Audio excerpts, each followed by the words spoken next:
Oke, selamat datang kembali di channel Junior Dev. Masih dengan saya Sofyan Setiawan sebagai pemateri. Kita akan melanjutkan dari tutorial WordPress dan yang terakhir sudah sampai instalasi WordPress.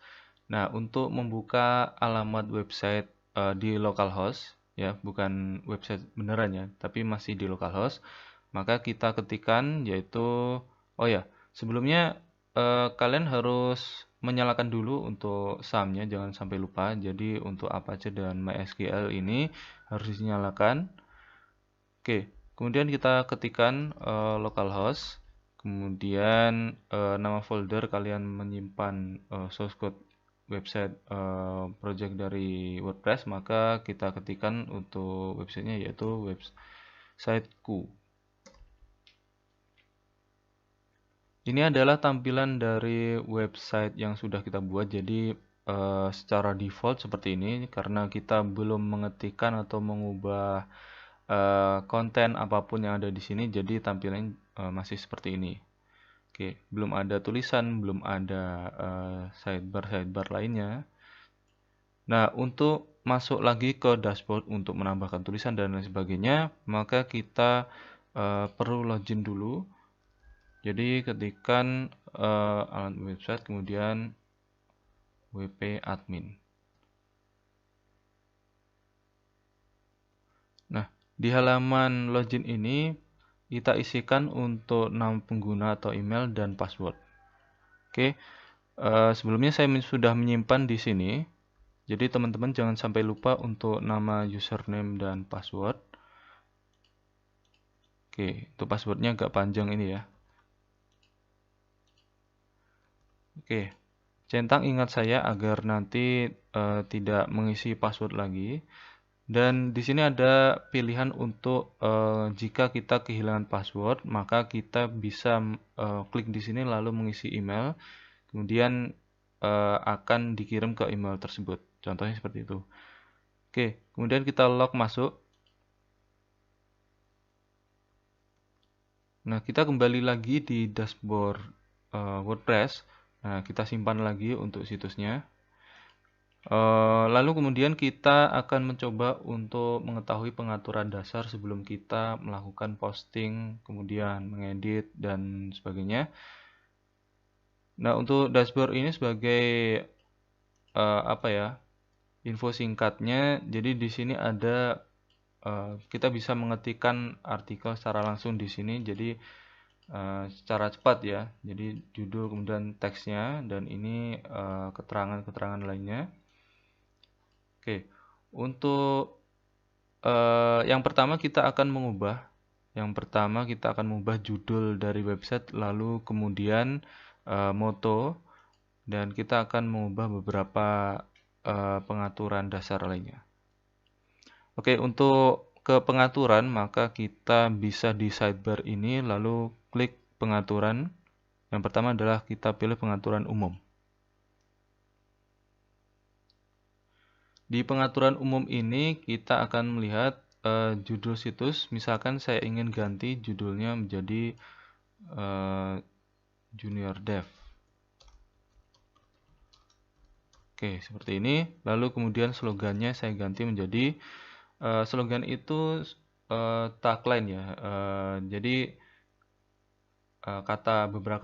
beberapa kata jadi menjelaskan tentang situs ini. Jadi misalkan Junior Dev itu adalah website tentang tutorial gratis IT dan komputer. Misalkan seperti ini aja. Nah, kemudian alamat WordPress URL jadi localhost websiteku, kemudian alamat situs. Nah, di sini agak berbeda. Jadi untuk alamat situs ini jika ingin online maka ini harus diganti dengan alamat website yang atau alamat domain yang sudah kita beli atau kita sewa ya.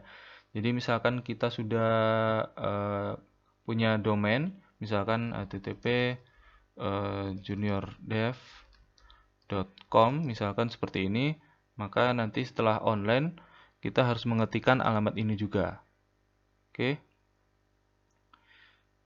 Dan masih banyak pengaturan lain ketika kita sudah upload di hosting. Nah, ini untuk mengubah alamat email. Jadi untuk tujuan admin misalkan seperti ini. Lalu kemudian di sini ada pengaturan keanggotaan. Jadi ketika kita klik maka setiap orang itu bisa mendaftar. Jadi ada ketika WP admin itu nanti ada link untuk mendaftar. Jadi ada pengaturan lainnya.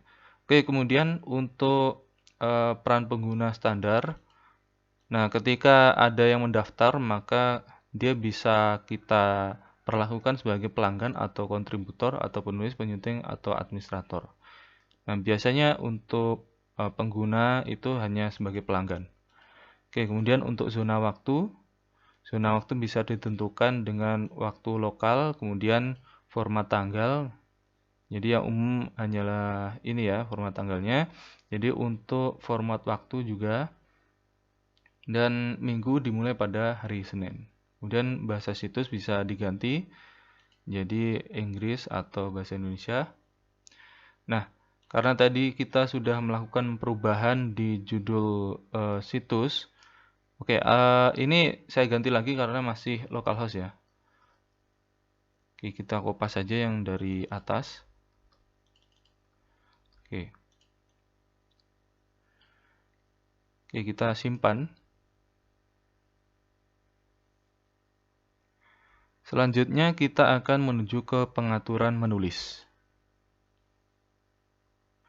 Di pengaturan menulis ini ketika posting sudah kita ketik dan kita simpan, ketika tidak ditentukan untuk kategorinya maka akan masuk ke dalam kategori yang tak berkategori ini. Jadi kemudian untuk format bawaan post ada banyak formatnya, jadi sesuai dengan temanya ketika standar seperti ini, sampingan, cat, galeri, dan lain sebagainya itu bentuknya akan berbeda.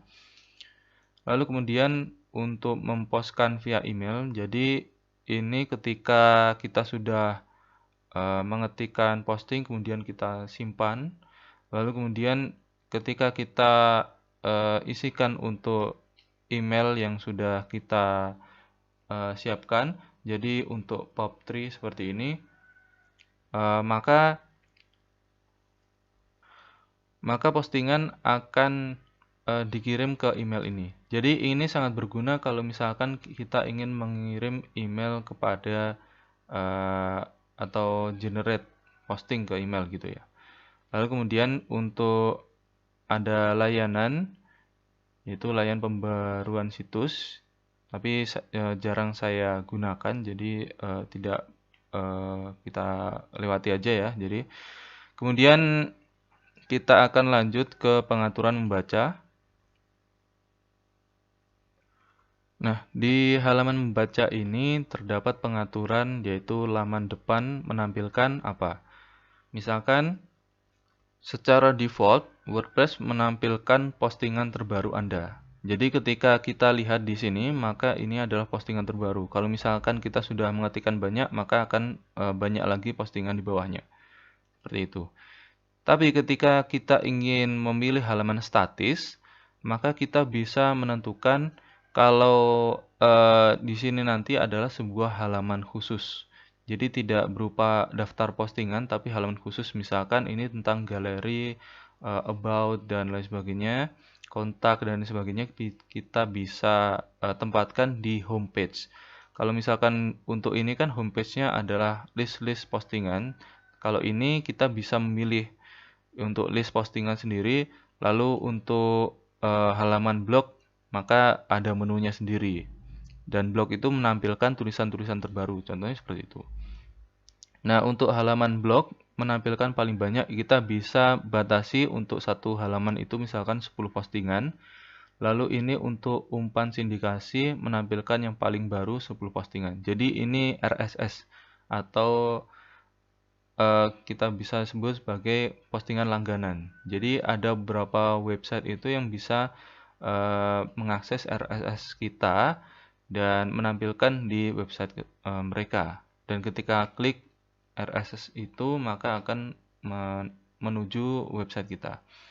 Oke, untuk tiap artikel dalam umpan, misalkan untuk teks penuh, misalkan kita mengetikkan teks panjang, maka akan ditampilkan semua. Ketika ringkasan hanya dibatasi beberapa, misalkan paragraf atau mungkin satu alinea gitu aja.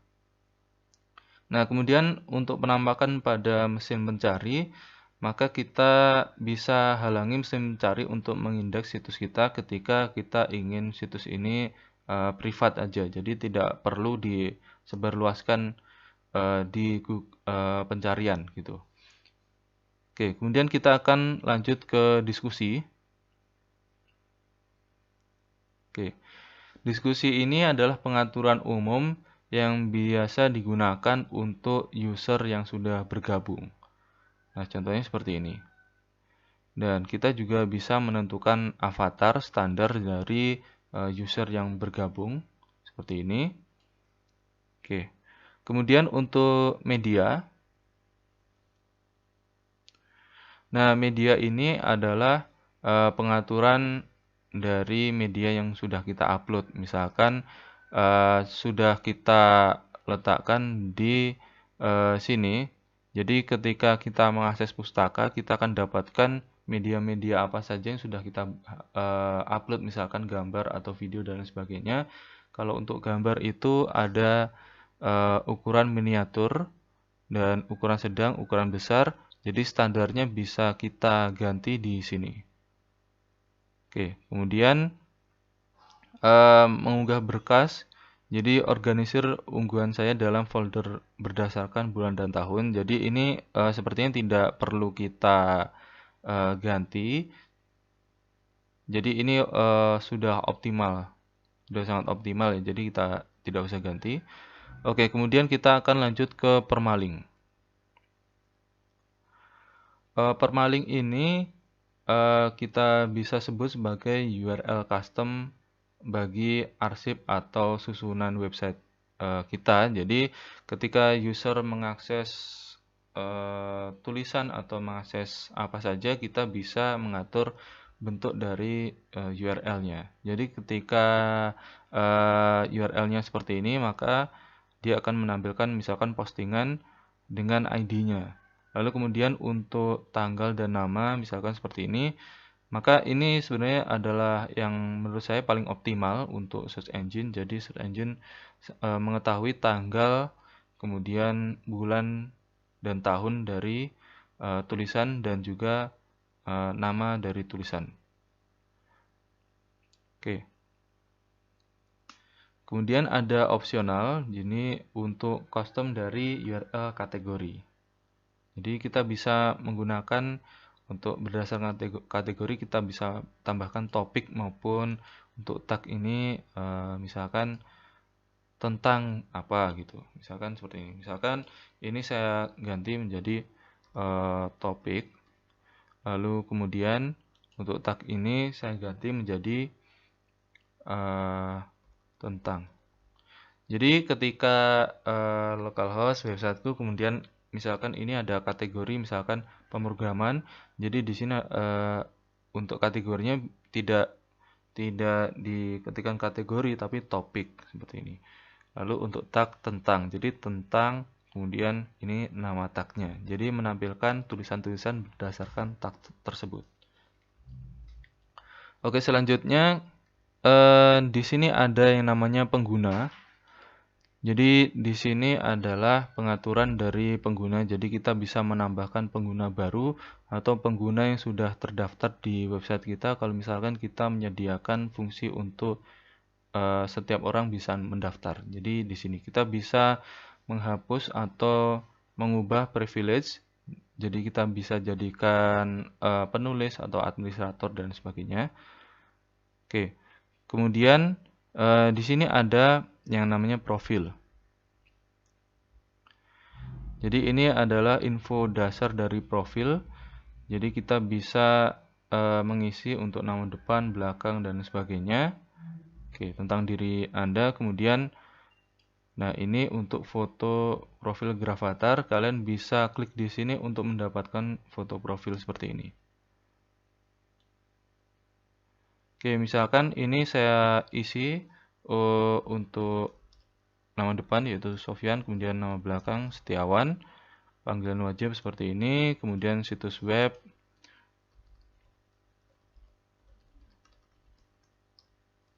Oke, seperti ini. Kemudian ini saya isi seorang mahasiswa IT. Seperti ini. Kemudian perbarui profil. Oke, kemudian kita akan lanjut ke perkakas. Di perkakas ini ada yang namanya pressdisk. Jadi pressdisk ini sangat berguna ketika kita ingin memampukan mengambil sepotong konten dari website dan membuat postingan baru dengan mudah. Jadi kita bisa menggrab beberapa bagian dari postingan orang, kemudian kita tambahkan di postingan kita. Oke, seperti ini. Untuk menggunakan pressdisk, maka kita hanya perlu untuk mendrag ini, presskan ini, lalu kemudian kita drag ke sini. Oke, ketika ada website seperti ini, lalu kemudian ketika syaratnya adalah ketika website ini sudah online ya, sudah di hosting, jadi tidak berada di localhost. Jadi ketika sudah online, lalu kemudian kita ingin menggrab beberapa konten dari website ini, maka kita klik untuk press seperti ini. Nah, ini tidak berhasil kemungkinan karena kita memang belum mengonlinekan website kita, masih di localhost, jadi masih gagal. Nah, nanti ketika website kita sudah online, kita bisa mendapatkan postingan dari website orang lain. Jadi hanya beberapa konten aja. Oke. Lalu di sini ada yang namanya import. Import ini berguna ketika kalian sudah mempunyai blog atau apa saja. Jadi ketika kalian sudah punya blogger, misalkan blog di blogger.com, misalkan blogspot ya, kalian bisa install untuk fitur ini, lalu kalian bisa impor tulisan, komentar, kemudian pengguna dari blog di Blogger. Dan masih banyak yang lainnya. Ada Tumblr dan juga WordPress lainnya. Jadi ketika sudah punya WordPress, kita bisa impor ke WordPress yang baru di website yang baru kita. Oke, kemudian untuk ekspor. Nah, ekspor ini berguna kalau misalkan kita ingin mengekspor website kita.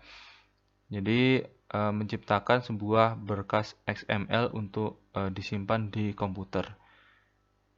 Nah, nanti ketika sudah terekspor, maka kita bisa menempatkan ekspor itu atau XML itu dan juga folder-folder konten lainnya, kemudian kita simpan di import, kemudian kita import di sini.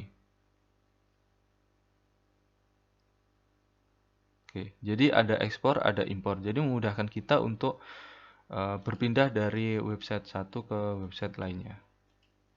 Oke, mungkin itu saja untuk pengaturan dasar dari WordPress. Kita akan lanjut untuk posting tulisan di WordPress. Oke, sekian dan terima kasih.